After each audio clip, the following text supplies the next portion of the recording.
Nate, can you hear me? Yo, Rue. Hi, I'm Jules. How do you know Elliot? We met on New Year's. Was it just me or was that super awkward? That was awkward. Got on board a westbound Lex, what's going on with your sister? 47. Being single is really stressing you out.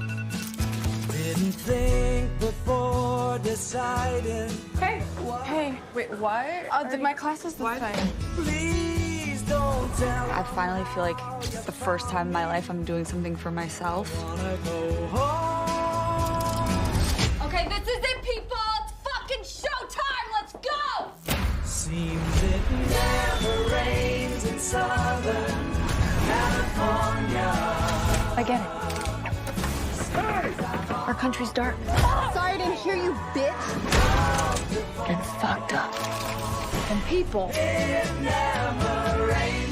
just want to find hope.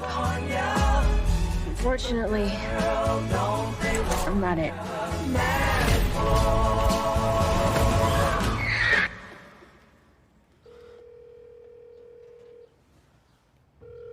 This can't make you feel good about yourself, huh?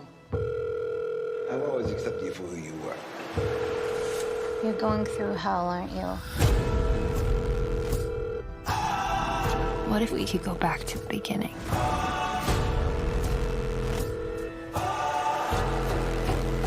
Who would we be?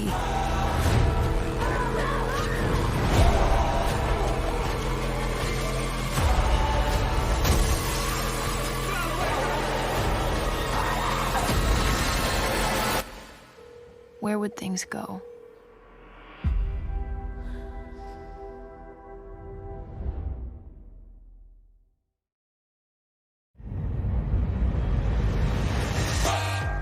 We're back. It's been a very, very long time, but I think that long time was good for Euphoria. It allowed us to develop a sense of evolution for the show. There was so much pressure to live up to, I think, what the first season delivered and what it emotionally meant to so many people. How do we create a new thing for season 2? And action. The biggest fear was that we were going to go back and do the same thing.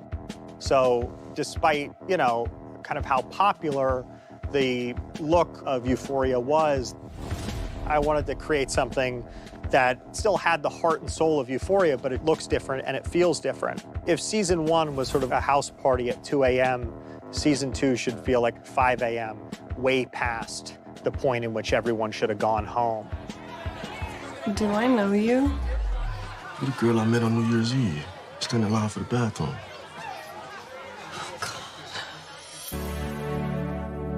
Going back into season 2, everything felt like it needed to evolve and grow. Sam and Marcel did a beautiful job at finding a distinct visual difference.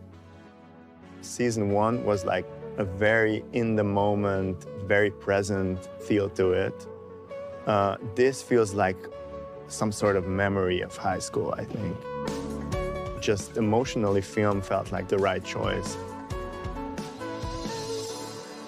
We had reached out to Kodak to see if they could remake Ektachrome for us, because we both loved that film stock. And they ended up, you know, converting their factory in order to remake Ektachrome for 35. It just looks absolutely beautiful.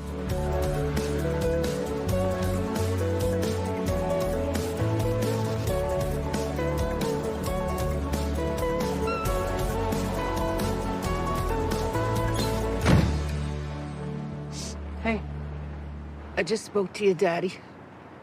You're gonna come live with Grandma now. Fezco's backstory was sort of what I always imagined we'd open season 2 with. It was that opening line that just was in my head of Ruth saying, Fezco's grandma was a motherfucking G. Was super excited reading the whole backstory and all that and seeing it come to life. It was a trip, you know. They got the little mini-me and all that, so yeah, that was really cool to see. So, Fezco has such a humanity to him as a character. So it serves as a pretty interesting juxtaposition to see how he came up, what his relationship is to what he does for a living, and just the kind of emotional toll that it may or may not take. Sometimes good people are forced to do bad things, you get what I'm saying? Some people's actions, they do what they have to do, and that doesn't exactly define who they are. Hey, fuckface!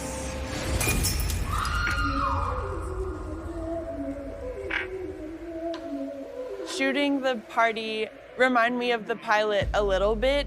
The energy is just like really high and intense. We were all in this one location, extras everywhere, and that's sort of what makes it fun.